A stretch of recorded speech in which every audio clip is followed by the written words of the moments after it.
Hi, Frank Thacker here, and welcome to the Daily Peacemaker. We're, as many of you know, are going through the Kingian six principles and trying to put them in a way or explain them in a way that makes sense for everyday living. So off we go, and let me apologize for any background noise. There's a plane flying around, there's dogs barking, and there's construction going on across the street. But that being said, so we're going to look at the fifth principle of Kingian Nonviolence. And before we get into that exactly, I want to share a quote with you from Shakespeare, and it's a pretty well-known one. I think it's the quality of mercy is twice blessed. It blesses the one who forgives and the one who is forgiven. And it's from The Merchant of Venice. And quick background: Shylock, the money lender, has lent some money to this guy, and when time came to pay it back, he couldn't. So Shylock takes him to court to get the collateral, so to speak, which was a pound of flesh. And so the guy's lawyer tries to convince Shylock to let go of the debt. And that's where, I guess it's actually a sequiloquy. I'm not, you know what I mean. I can't quite say it. On mercy. So the most famous line, if you will, paraphrased, is the quality of mercy is twice blessed. It blesses the one who gives and the one who is forgiven. And so if you take that, and then let me read the fifth principle. It's to avoid the internal violence of the spirit as well as external physical violence. So for me, those two kind of fit together. Excuse me for just a moment. I had a tooth pulled a couple of days ago, and it's still not quite healed. So anyway, let's try this for an example. Let's say you're at a family gathering, and you're talking blah blah blah, and one of your relatives comes up, and you start chatting, and get into the conversation, and then the relative starts to like badmouth you and make fun of you, and disparages you, and even tells a false story about you that's not too good. And you, bless you, are able to not retaliate with, verbal abuse, trying to get back at him with abuse. And even better, even though you might felt about it, you didn't slap him or punch him or anything like that. You,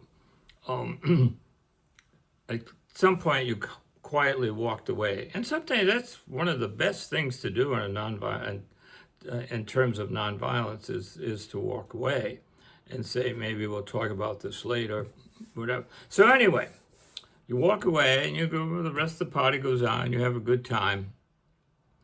And you're driving home later and you find yourself thinking about your relative, and you start getting these thoughts, what a rotten, mean bastard that guy is, or woman.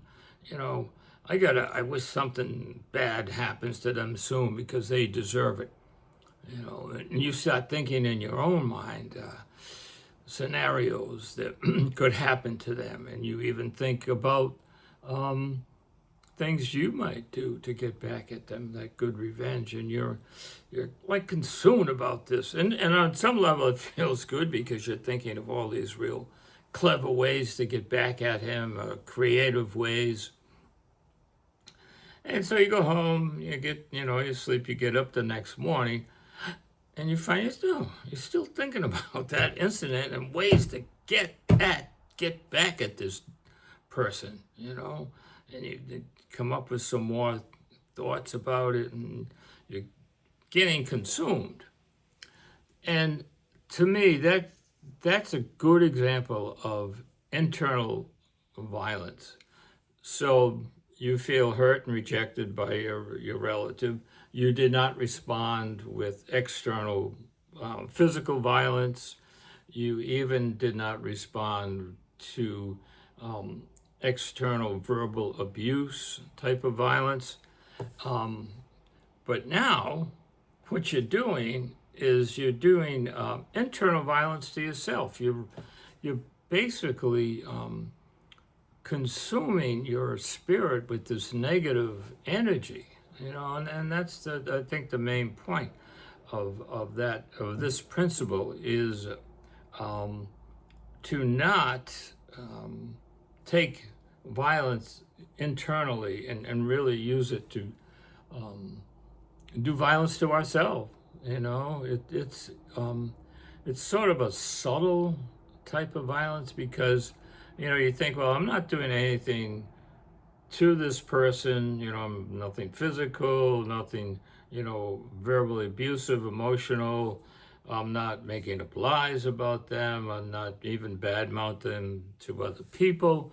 So, but what you're doing is you're taking all this violence, this poison, and actually poisoning your spirit, which obviously is not a good thing. But it's sometimes hard to really let go of that. Because, like I said, you're not doing anything externally, and on some level it feels pretty good to think about, oh man, I just thought of another good way to get back at that person. So it's a tough one to get a hold of. And kind of tied to that, so in this case, if you were able to forgive the person, that's going to do a great deal for you.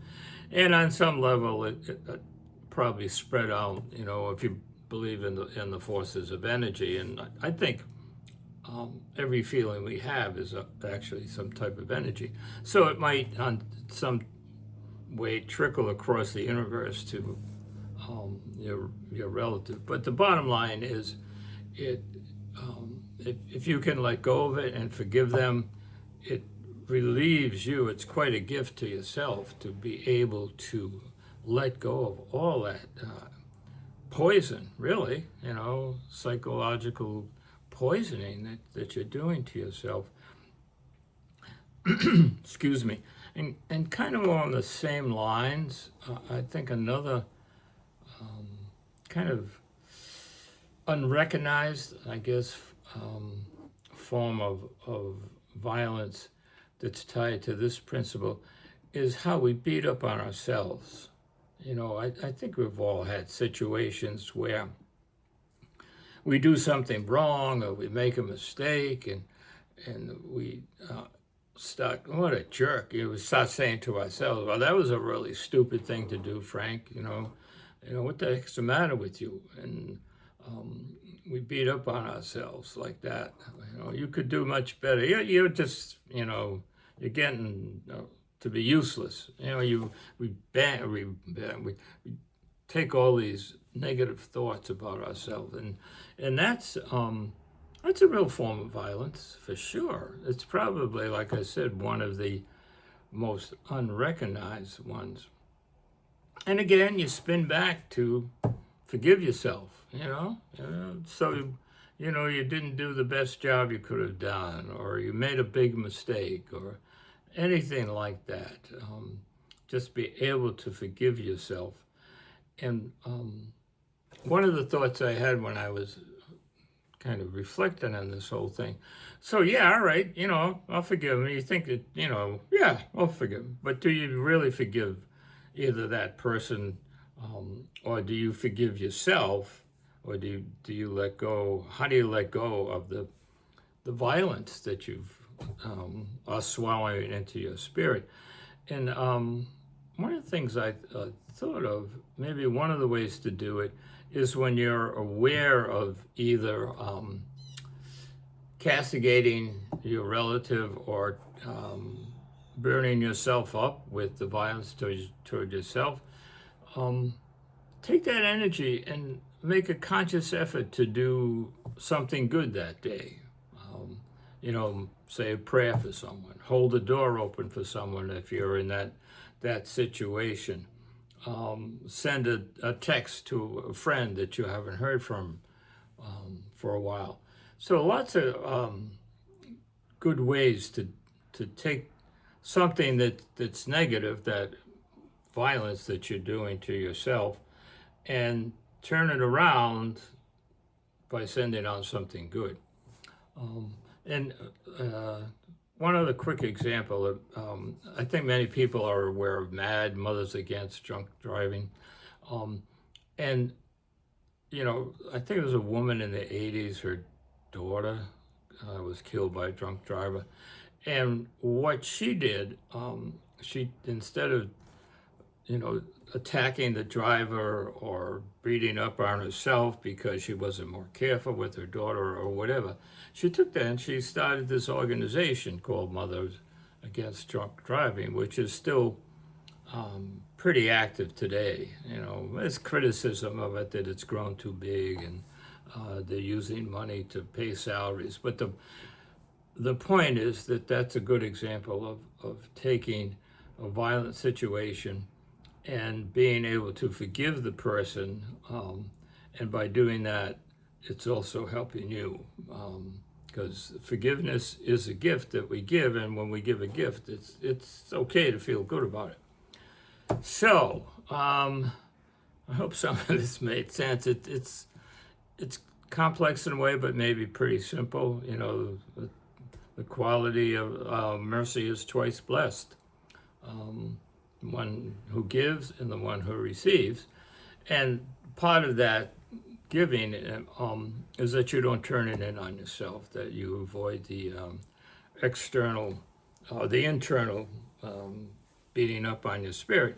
And by doing that, you also have a lot of energy. You know, you're not taking that negative energy and turning it in.